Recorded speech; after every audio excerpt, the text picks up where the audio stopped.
wait till a few people join in before I start talking. Right now, I'm on my Ricoma Rebel printing up some DTS for some of you guys that ordered on AllanAwade.com. I greatly appreciate your business. I'm sure some of you guys that have been ordering lately are surprised at how fast the orders are getting out, because I'm in the process of doing a few things in the studio. I'll keep you guys up to date later on at a later date, but just know that I'm doing exactly what I need to do that's best for my business, and I encourage a lot of you guys to do the same thing and follow suit. What that looks like for your business, I can't tell you that. You have to decide that for yourself. Now, what's going on, Southern Laurel? How you doing, Teresa L. Jones? How are you? Printing up some DTFs. Oh, for those of you guys that want some DTFs done, hurry up, put your orders in. We'll touch on DTFs in a little while. Put your orders in at AllanAwade.com, AllanAwade.com, or adubbproductions.com if that's easier. Hey, Janie, how are you? So, right now, you see me printing with my Ricoma Rebel 2402T. I want to give you guys a quick update on that printer before we go ahead and get in. I got 16 people in the chat. Please give this video a thumbs up if you're still watching, if you're here. So let me give you guys a sneak peek of what's going on over here with the Rebel 2402T. So you guys know I've had it for a while now. You see the colors laying down and the white laying down. You see how accurate the print is on top of the color. So you don't have to worry about that with my transfers. So just a little short batch of promotion for my services right there. You gotta pay the bills first. All right. So Rebel 2402T still running good. The Luminars, oh my gosh. The R2 still running great. And of course we have the Uninet, and that's the latest that was added to the collection. But we haven't started promoting that UV printer stuff yet. The UV printer stickers yet. So what do I want to talk to you about? I wanted to talk to you guys today about what happened in Philadelphia, and this might be something that you guys can relate to that happened in your community over the past 20 to 25 years. In the chat right now, and give this video a thumbs up, by the way, when you get a chance. There's 14 of y'all here listening. So BKG Funeral Home, what's going on, man? How are you? I need to come by there so I can check up on y'all equipment and make sure y'all all right over there, but I haven't had a chance to yet. So in the chat, how many of you guys can vouch for this?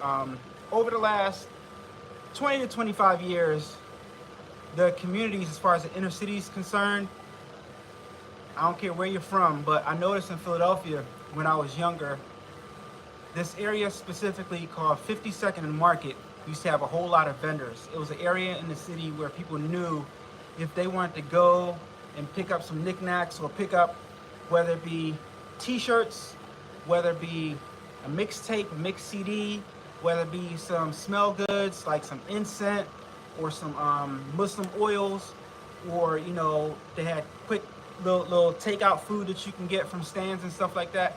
There was an area called 52nd and Market, and they had regular stores, but on the corner, like right outside the regular stores, there was rows and rows and rows of people that used to set up tables and just sell their stuff. People like you and me. Say like you and me, if we had our craft and equipment right here, we could just go set up and we could just start selling. How many of you guys had something like that in your community when you were younger? A lot of people moving away from operating brick and mortars, yes. But how many of you guys had that in your community when you were younger, or somewhere around when you were younger, and you noticed a lot of that is not happening anymore? Because 52nd and Market, where I used to sell, not where I used to sell, where I used to go buy stuff, in summertime you can get a short set. That stuff is not available anymore. It's just not available anymore. And it's not because people don't want to do it. It's because the city doesn't allow it anymore. Give me a second. Let me do something with my DTF real fast. Pardon my back.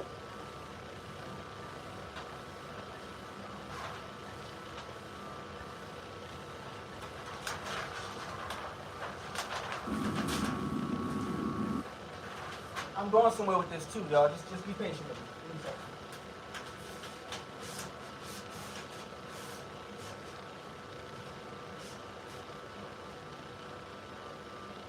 Give me a second. I'm going somewhere with this.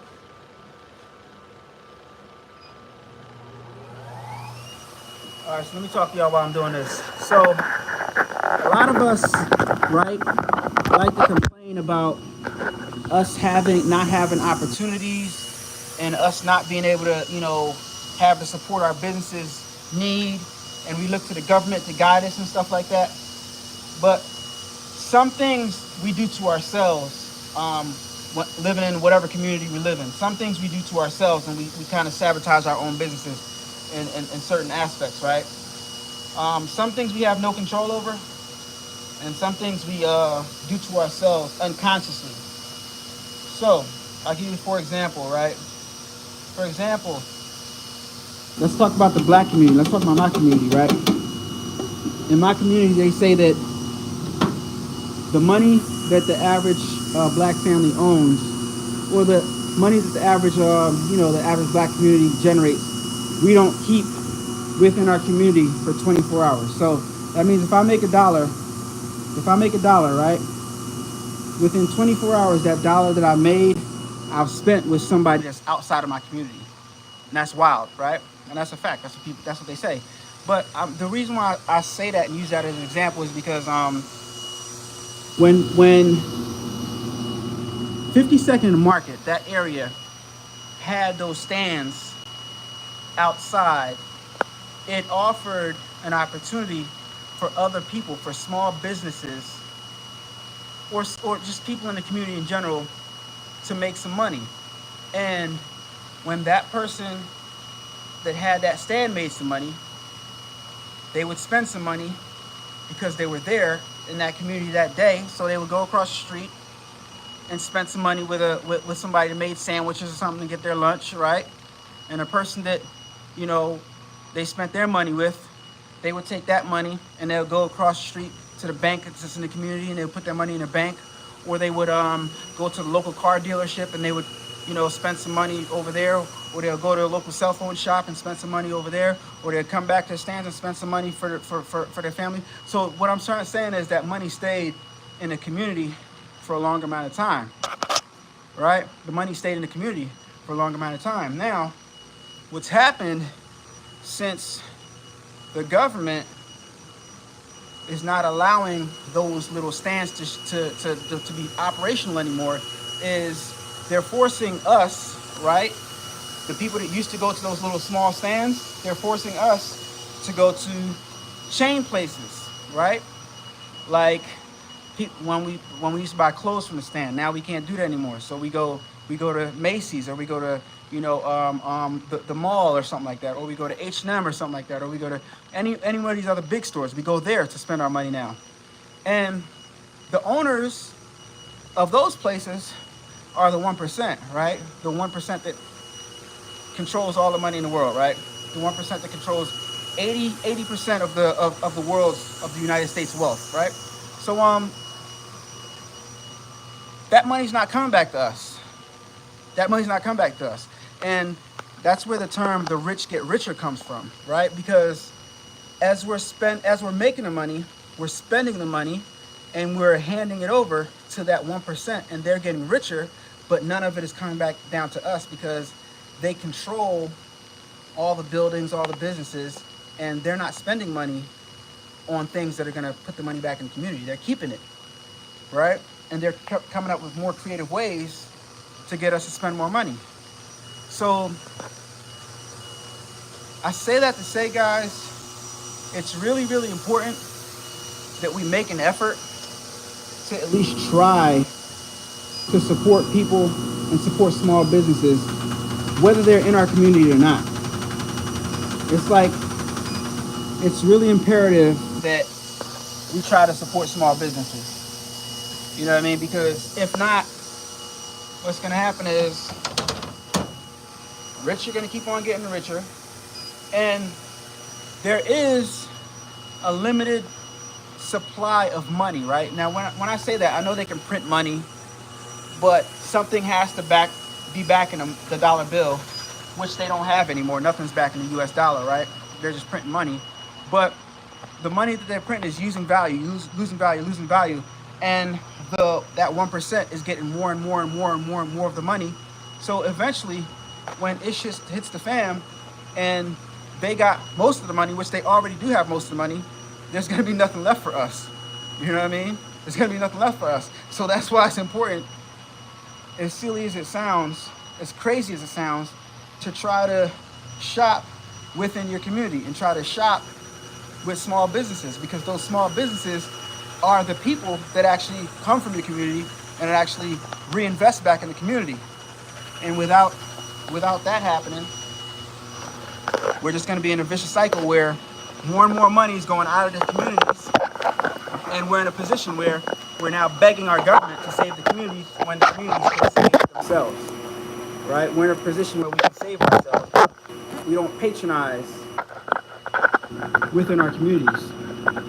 So things are just going to get worse until people start patronizing and shopping with and making a strong effort to shop with people that are in their communities. Right? Because, listen, I'll make another point too. Give me a second. Let me straighten this up real fast. Show you guys what I'm doing.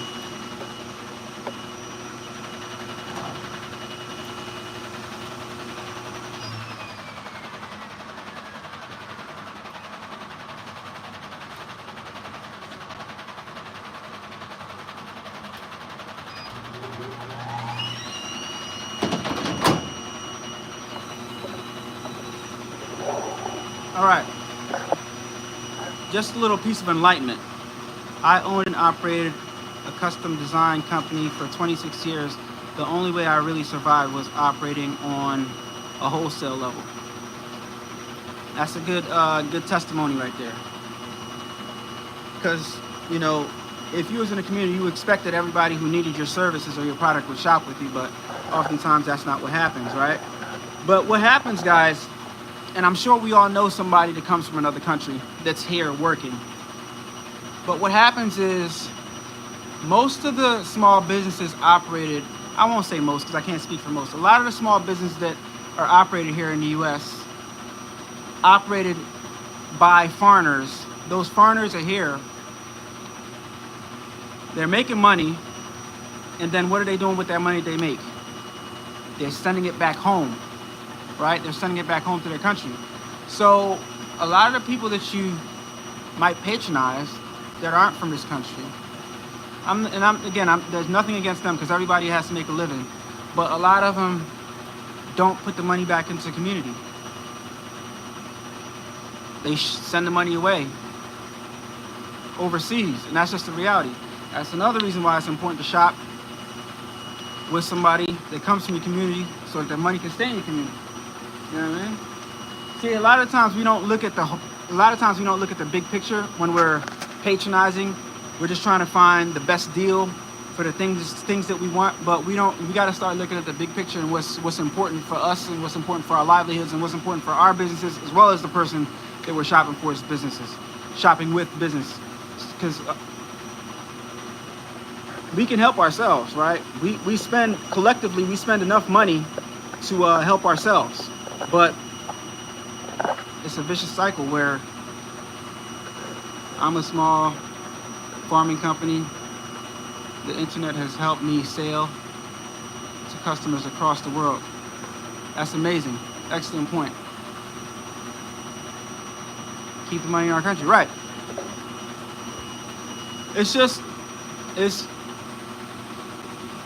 We can help ourselves, right? And we can help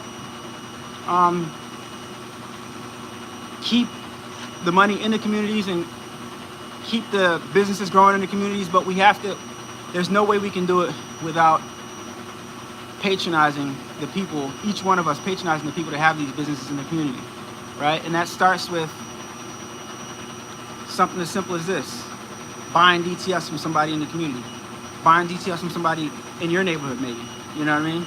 Patronizing them instead of patronizing the big companies. It just helps you. It just helps you out, whether you know it or not, whether you realize it or not. It impacts you in the long run significantly, right? Because these big companies, we don't know who run these big companies, and a lot of the people that own them are from overseas, and a lot of money that they make don't get spent in the United States. So just be mindful of that. And now let's talk about DTF in general, right? DTF in general. Let me put the print again.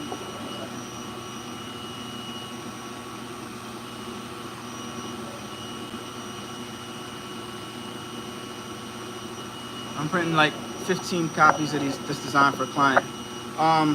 DTF. DTF right now, I feel like it's in a state of, it just feels like it's dying every day, right? And it's not going to die every day, right? But it's not gonna die. Ultimately, it's always gonna be around, but I feel like it's dying every day. And what I mean by that is I'm seeing advertisements from companies that are just lowering and lowering and lowering and lowering the prices of the transfers that they're selling.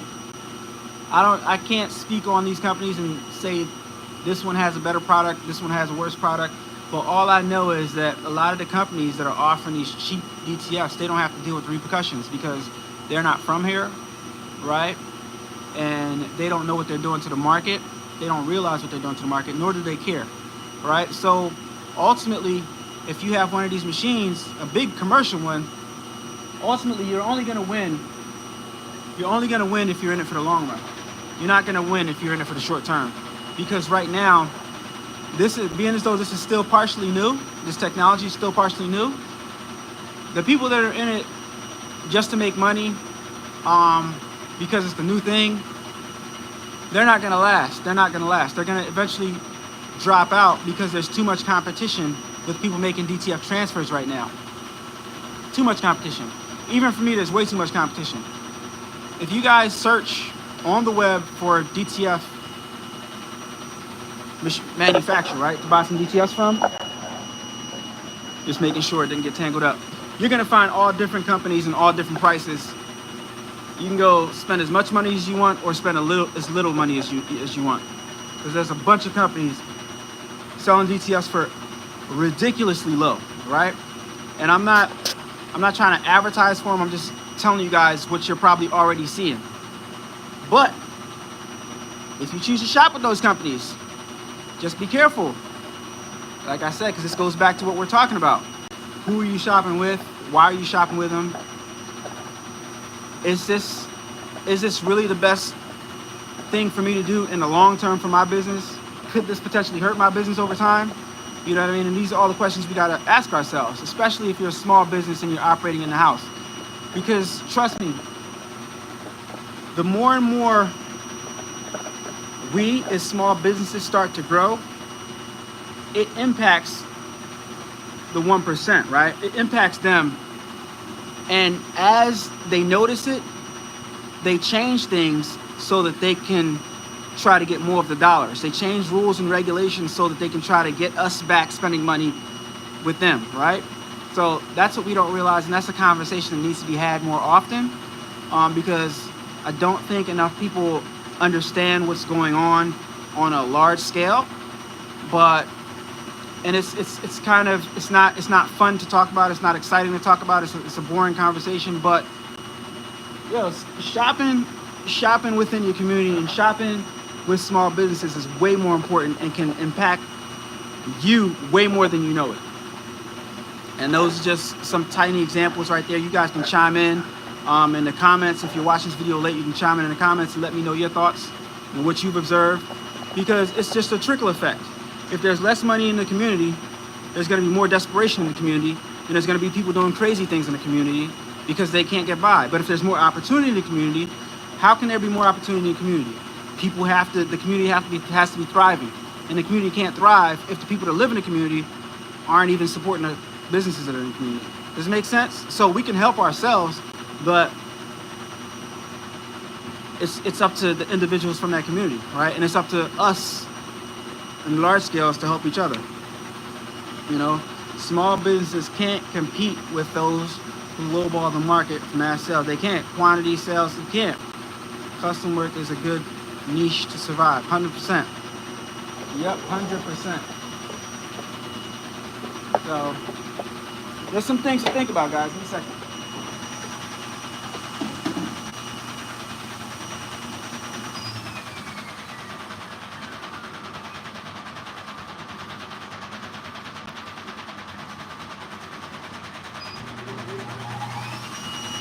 What I'm doing is I'm adjusting I'm adjusting the, let me take this out. I'm adjusting the,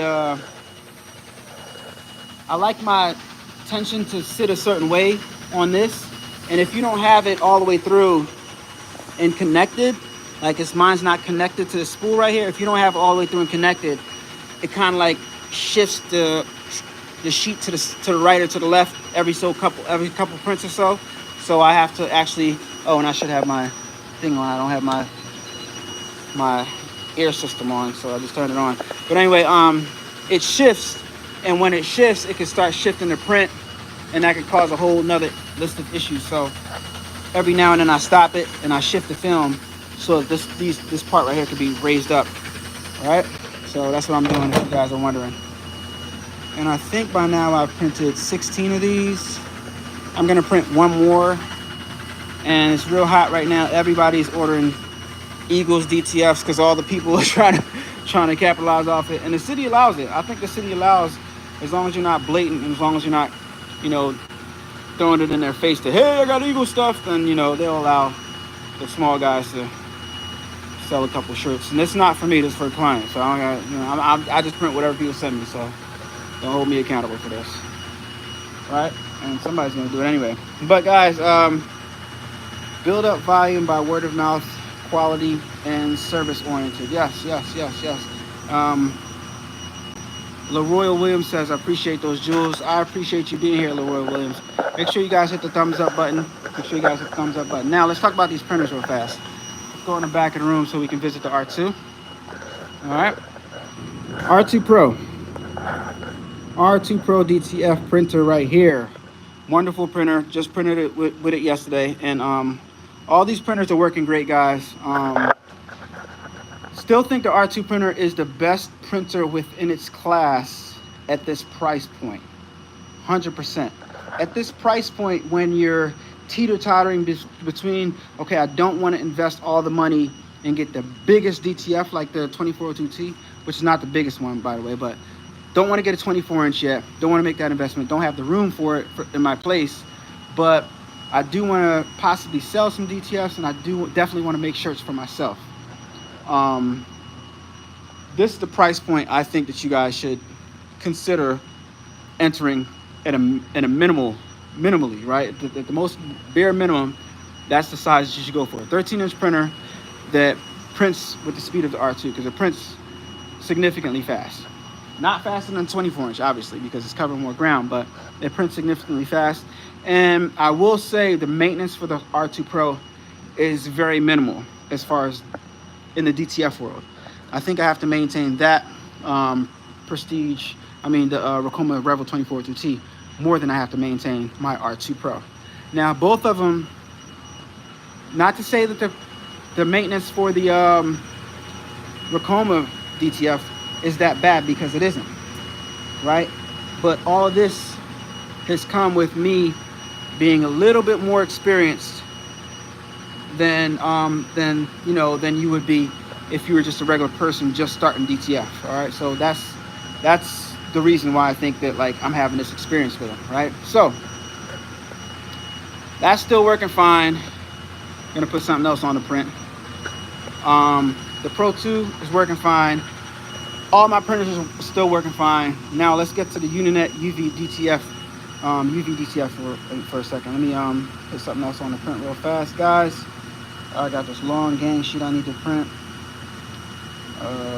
64. I'm in my software right now. What I do is I have a folder and I put each order in a folder. And right now I'm trying to find one. I think it has this long design right here. If that's it, yeah, that's it. That's the next one that I'm printing up. So before I print, I'm just gonna clean the head because I got finished printing all of those. I'm gonna do a head clean real fast, and then I'm gonna send this long 120-foot DTF print to print. All right, let me see some questions right here. Okay, Sunrise Tactical Gear says, I feel like embroidery is better. It has a better market. It does. Too many players in the DTF market. Too many players in the DTF market. Yeah. So I agree with you. As the more I'm doing both, the more I'm happy that I did double down on my embroidery, and I have several multi-needle embroidery machines. because I think that the labor that comes along with embroidery will always make you be able to have a more profitable embroidery business, because there's a lot more labor and a lot more things that go into making something with embroidery, right? As far as DTF is concerned, you just get a design and you just print it. Doesn't get much more simple than that. So yeah, embroidery, definitely higher value right there. Bro, you have taught me so much through your videos. You are the reason I started doing the embroidery after leaving Liz. Thank you. I give myself a pat on the back for that. I told myself I'm gonna stop downplaying the things that I've done, and just hearing somebody say that I've had that effect on them, it's greatly appreciated. I'm gonna give myself a pat on the back, and I appreciate you for letting me know that. Helps me stay motivated to make more of these videos. All right. So I'm looking for help with getting my colors to match. Everyone says I need to have an ICC profile. Do you know anything about this? Yes. Okay. And by the way, I saw your email. I just didn't get a chance to respond to it yet. Okay. Now, when it comes to an ICC profile, you should have, Ricoma should have, well, everything is standard in here. I'm not going to say Ricoma should have gave you a profile, but in order for you to get a quote unquote profile, you have to create one. So what you're saying is your colors aren't matching. So because your colors aren't matching, what you do is you come into software, right? First of all, you get an image, right? Get an image, make that image really small and multiply it. Kind of like so it can print one strip of it, one small strip of the images, because you don't want to waste too much film when you're testing. So you make the image small, and then you go to color adjust, click on color adjust, wait for that menu to come up.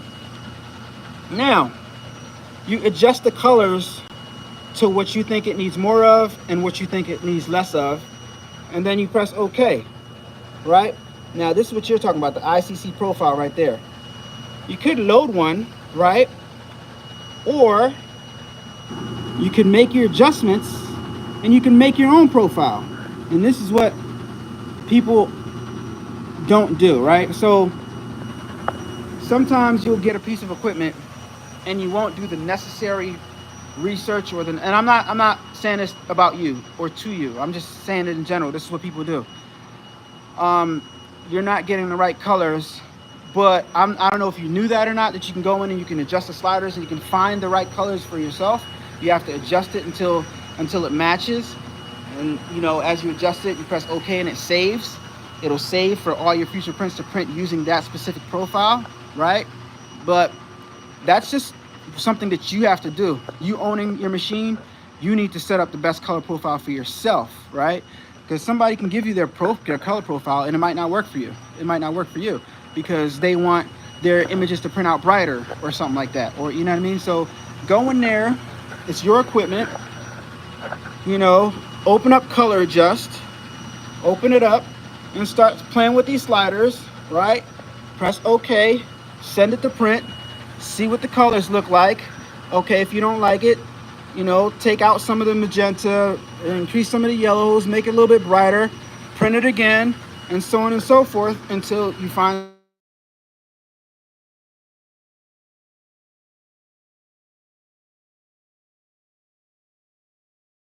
Okay, I'm back. Okay, yeah. So you got the Rebel 24 to T. Appreciate you, Allan. I appreciate you too. You are incredible, brother. I'm now teaching my 9-year-old. New on the brother SC600. Dope. Can you download IC profiles for Epson printers? My reds are always brown.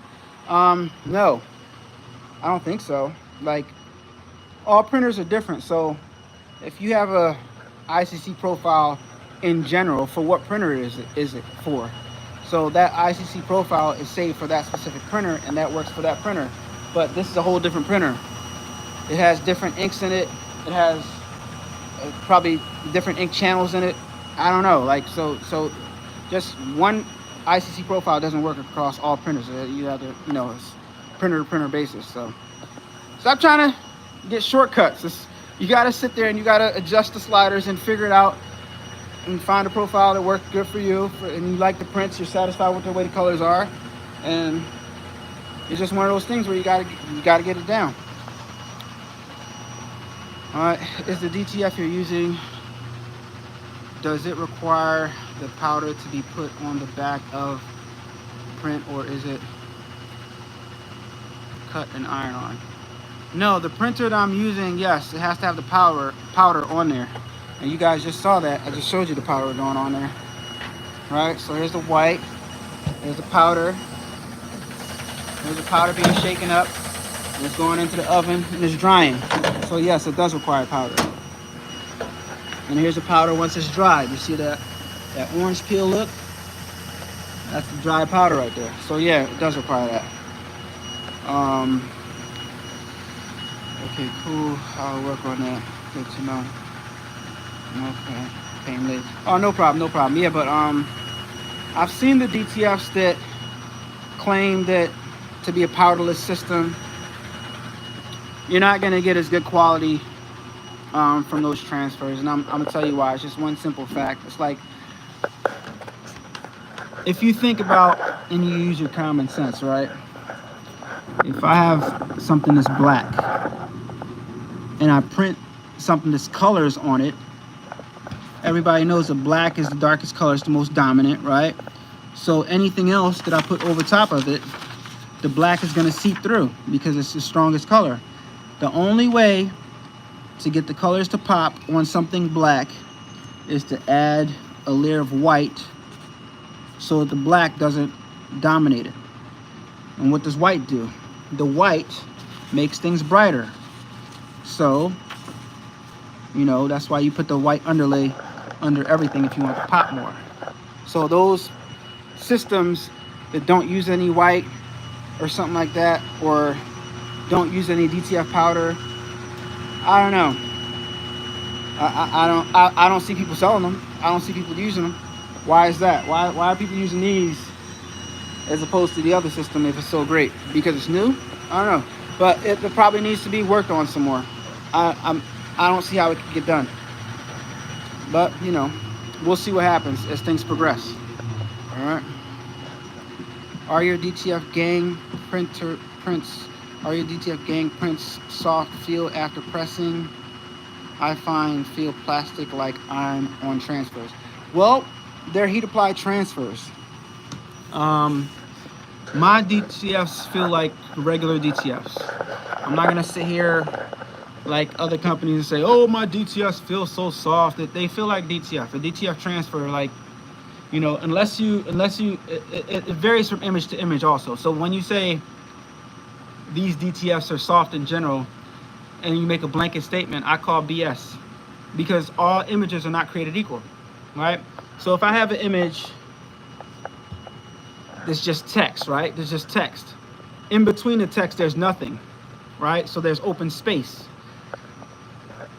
If I press that onto a shirt and I feel it, it has space in between. So mentally, it's going to be softer because there's not that much ink. It's like A, L, L, A, N, and there's space in between. When I feel it, I'm only feeling a little bit of ink, so it's going to feel softer than an image that's a whole big image, right? Like a whole big square image of somebody. It's more ink on there. It's more substance, so it's going to have more feel. A lot of this stuff is not like rocket science. It's just like, or if I take that same picture and I knock out the black and I do some rasterization, that's going to have a softer feel. So it's like, it all depends. It varies from image to image how it's going to feel. You know what I mean? Some people just do, you know, a big square image. You got a whole big blotch of ink on your shirt. It's gonna give you some type of feel, you know. Something like DTG is a little bit softer, but you still feel something on your shirt. Screen printing, you know, depending on how you do it, the screen print could be soft, or it could feel like a big thick blotch of ink on your shirt. Some people like it where you can feel it. Some people don't like it. Some people like it softer. If you want no feel, then you need to be doing sublimation. You know, so it varies from image to image. Personally, it makes sense to me. So I don't think it's fair for a company to say, or somebody to claim, my DTFs are soft. If I give you a solid picture that's 100% color and it's a square, right? And there's colors all in here, and you print it out, it's gonna feel like something on the shirt because there's more ink on the shirt. Like these, for example. This right here is gonna feel different from this right here. It's common sense. This right here is a bigger image. It's more ink. The whole thing is colored. This right here is words with space. This is gonna feel softer than that, right? If you understand that concept, then you can things become really simple. It varies from image to image.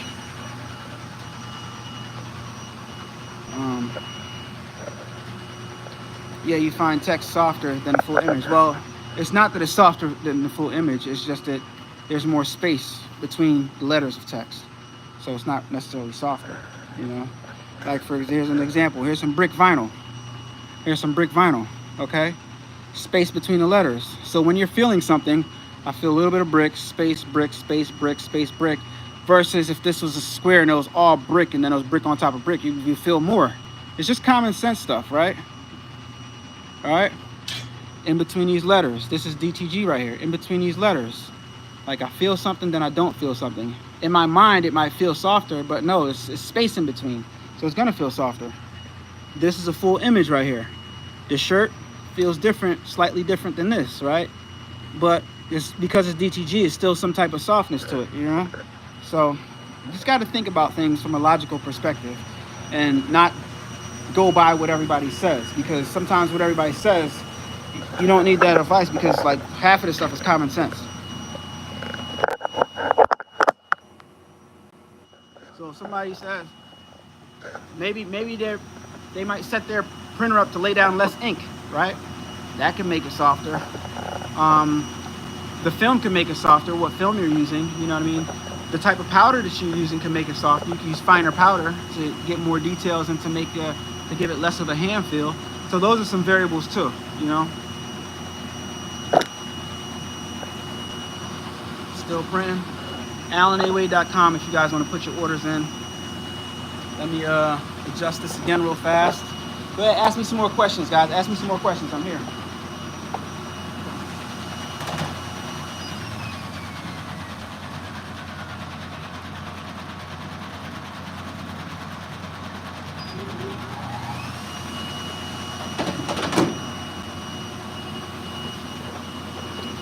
Ask me some more questions. I'm here. And give me some more likes too if you guys are understanding or feeling any of this. Thinner strokes, more air, in other words, exactly. More shirt and solid design, yep, will help make the feel less heavy. 100%, that's exactly what it is. That's exactly what it is. So, now, let's get into the UV DTF printer. Oh my gosh.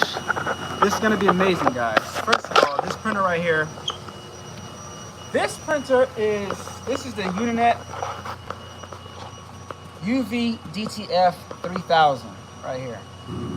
It prints UV prints, ultraviolet prints. Let me move this to the side real fast and we'll examine this printer. Okay, so you guys see these prints right here, test print right here. I printed up, it didn't go all the way through, but you guys can't see it, but there's like a texture to this. These are like stickers. I don't know if you guys can see the texture. Hold on, let me try to. You see how it's raised up a little bit? You see that? See how it's like raised up? You guys, that's a good shot right there. All right, you see how it's raised up? That's the texture right there. It's like, sorry, that's a close shot of my thumb. But anyway, so right now with this printer, I'm going through a little bit more training and a little bit more setup.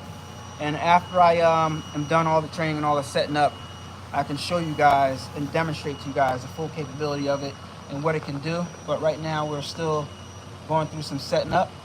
So, but right now I'm excited for it.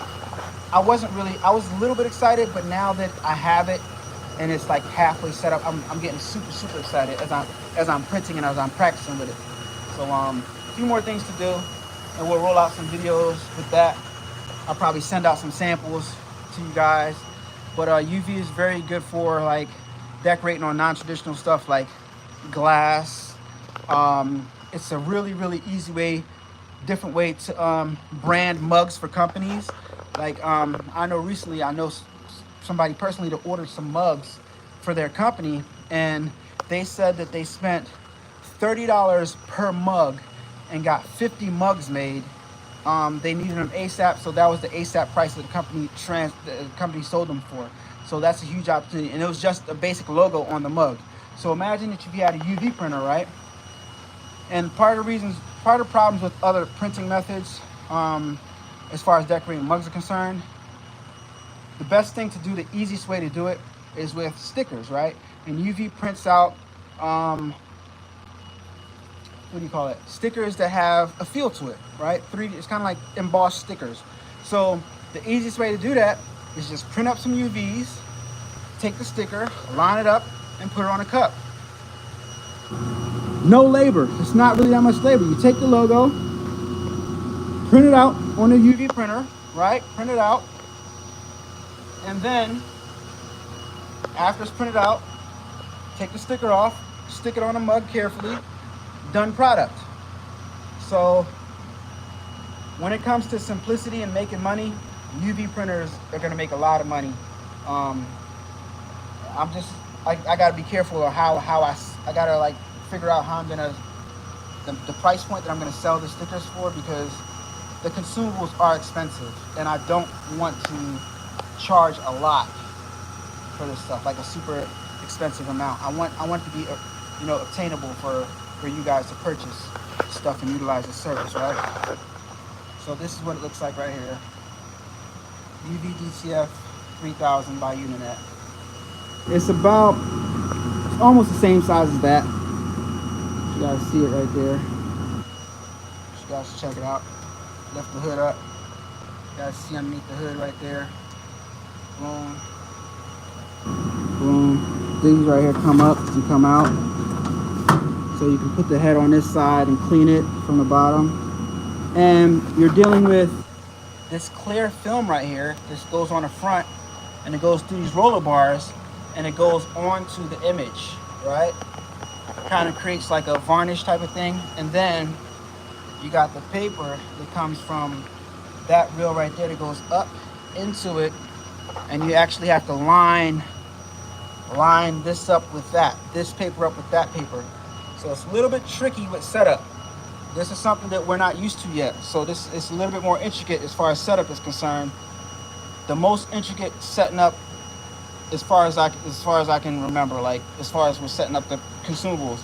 And this is expensive right here, but this right here, that roll right there is super expensive. It's like $300 just for the roll. And then you got to deal with the inks. A lot more inks. Look at all these inks. You got your black, cyan, magenta, yellow, light cyan, light magenta, white. Then you got your varnish, right? So it's a lot more. And these two are just like, they're not in use, but a lot more consumables to buy. So I have to take that into consideration when trying to figure out how I'm going to price stuff, because it has to make sense. It has to make sense for the consumer, and of course it has to make sense for the producer. So I got to price something at a fair price point that makes sense, and I haven't sat down and did that yet, so I got to figure that out.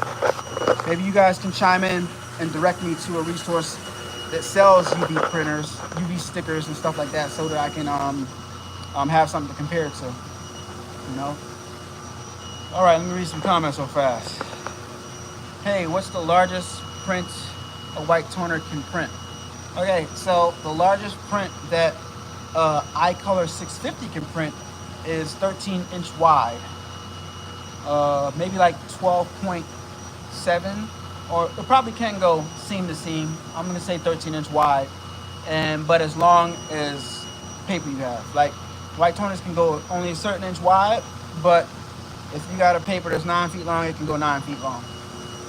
They just keep on going. They just keep on printing. You can print as long as you want to, but you have to obviously have a paper that size, and you have to use the back of the white toner printers has a bypass where you can open it up so the paper can go feed all the way through, but it can also go to the machine and come back out the top. So you got options with white toner, but yeah, and that's for the iColor 650 in general, because all white toner printers are not created equal. All right. Jason Lee says he'd like to try a sample of the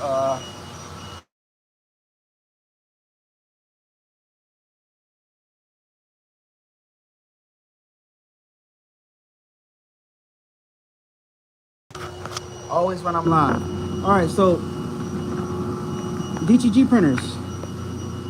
One DTG, two DTGs. So I got two DTG printers, and right now I got the ink taken out of them, cleaning solution, they're in storage mode. And the reason why they're in storage mode is because I don't need them right now. DTF has taken over so much so that who wants to buy an expensive DTG shirt? It's better quality, but who wants to buy that versus buying a DTF and making a shirt themselves? Or it's a lot cheaper if they ask me to make their shirt and I just use a DTF to make it. It's a lot more inexpensive. So that's why DTG right now is less of a thing. DTG I would say is retail. It's for retail ready stuff. DTF, retail ready also, but DTG is a better final product. But the reality is most people don't care. They just care about saving some money, so they would rather, you know, save the money and have a slightly less better product in the end. So the DTGs are on ice and the DTFs are pumping and jumping. So that's what I think about DTGs. And the DTG machine requires a whole lot more maintenance, and you're gonna spend a whole lot of more money keeping it running than the DTF machine. All right, the inks are more expensive. You know, the companies are more creative at getting you to use their ink and to spend money buying ink, because the ink constantly goes through the system and your waste container is constantly filling up.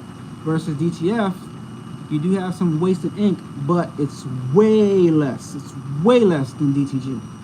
All right, so that's why none of my printers have ink in them right now.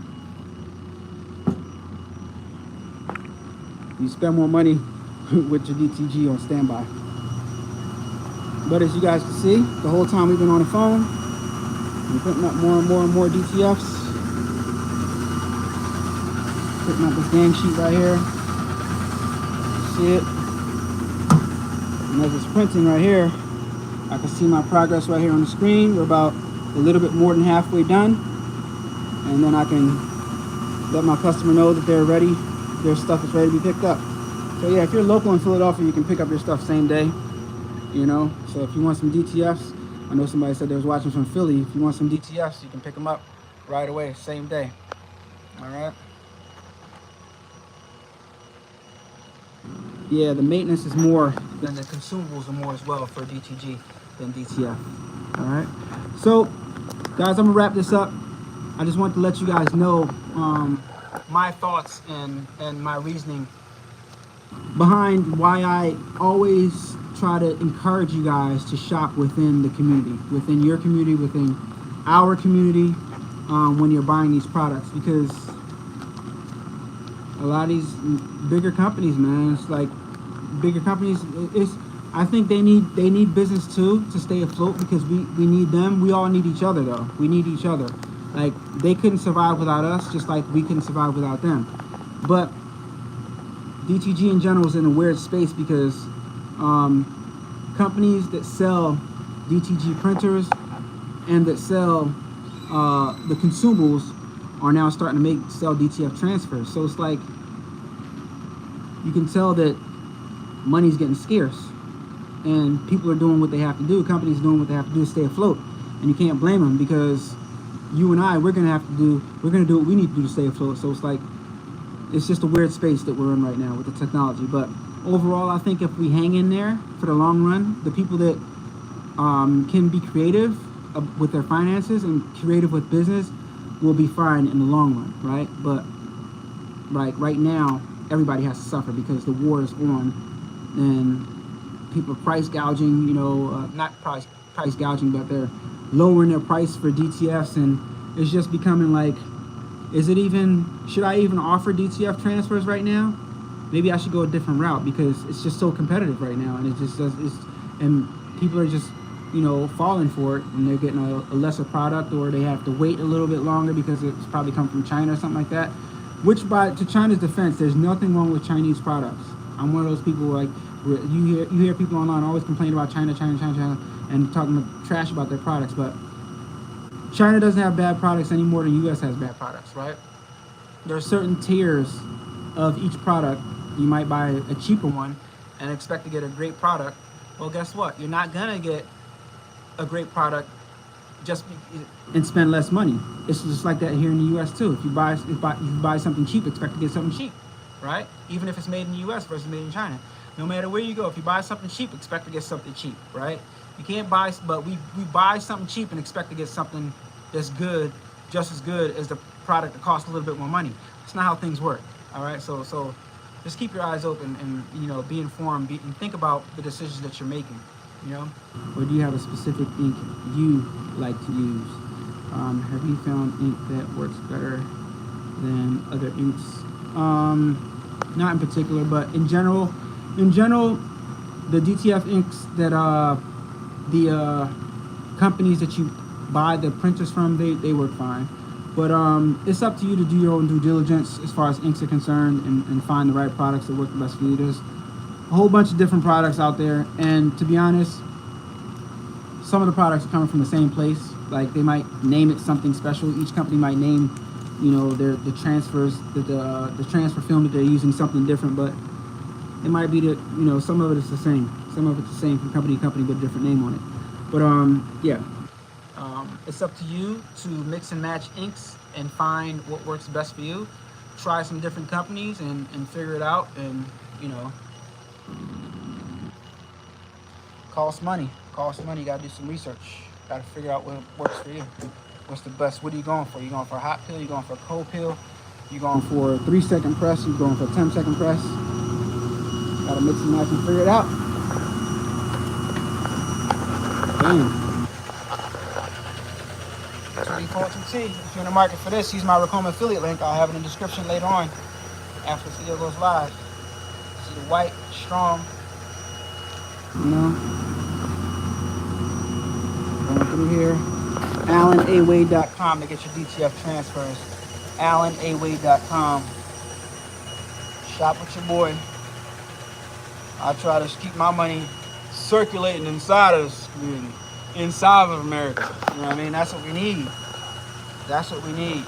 I'm not sending it back to wherever, and I don't knock anybody that does, but I'm just saying that it's real important if you want this country to run great that you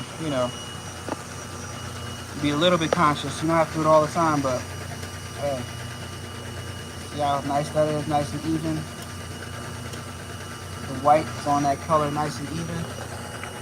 Laying it down nicely. That's what you want. And it takes time to learn this too. It takes time to learn how to get that color, that white to go on top of, do your alignment. It takes time to learn that skill, because it is a skill that you gotta learn. All right, Janie, I appreciate you. Gotta run. Thanks for all your great tips, advice. Best for you and much success. I appreciate that. Yeah. So yeah. This print right here is almost done. I think I have 2 more to do, and then I'm going to go ahead and edit and shoot this video where I show you guys how to make and talk about why it's important to sew. Yeah, custom Eagles hat.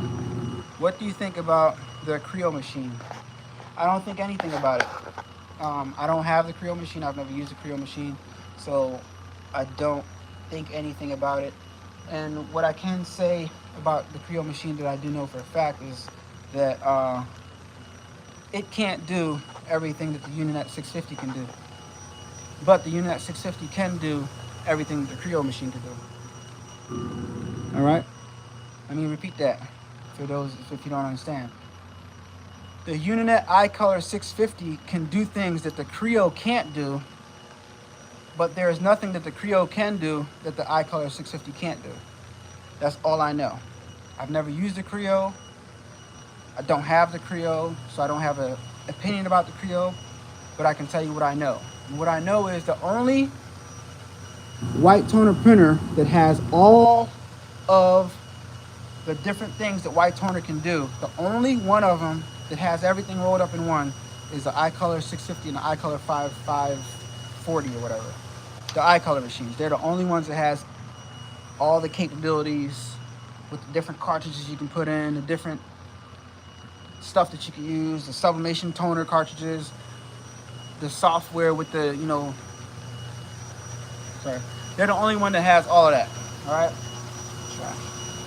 So no other white toner printer can do all that. All right. So non-print later. Are you in a new place now? No, I'm not. I'm in the same place right now. You can tell by the ceiling. I'm in the same place. But things are in process.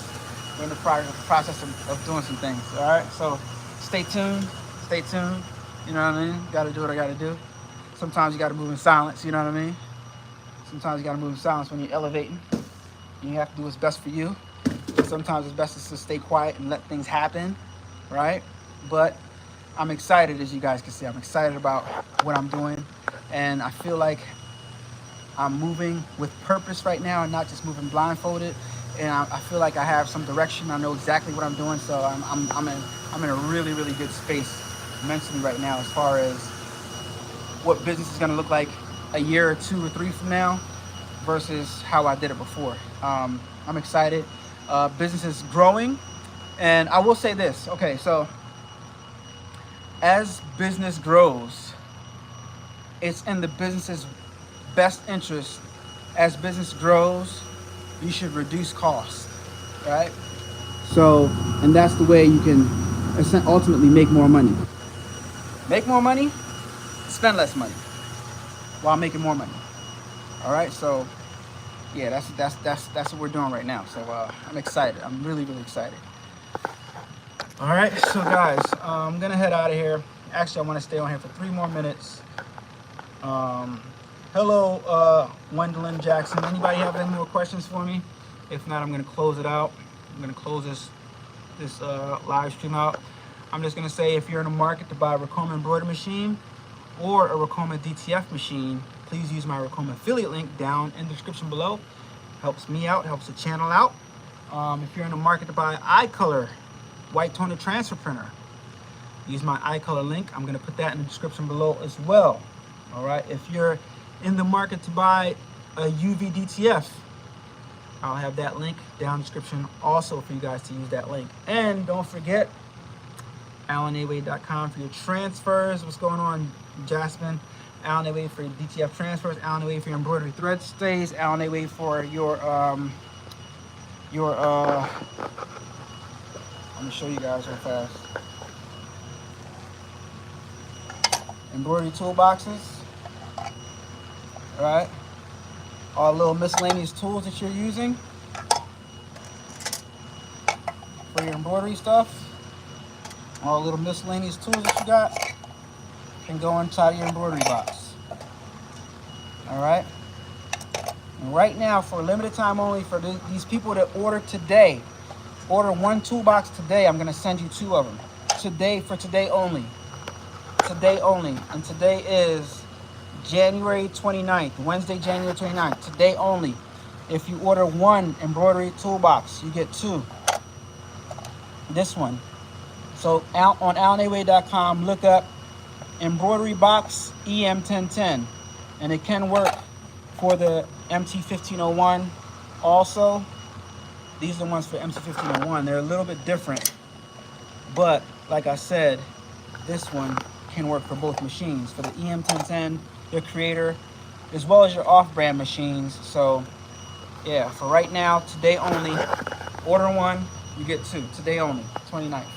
All right, look at that. You get a little something for tuning in and talking about the thing. You've always been my inspiration. I appreciate that. Thank you so much. I appreciate that. All right, now this one is about to be done right here. We've been printing the whole time. As you guys see, the whites look very white. Very, very nice underbase right here. You know, printing up these prints for the client. Shipping out tomorrow. Actually, this specific one is not being shipped out.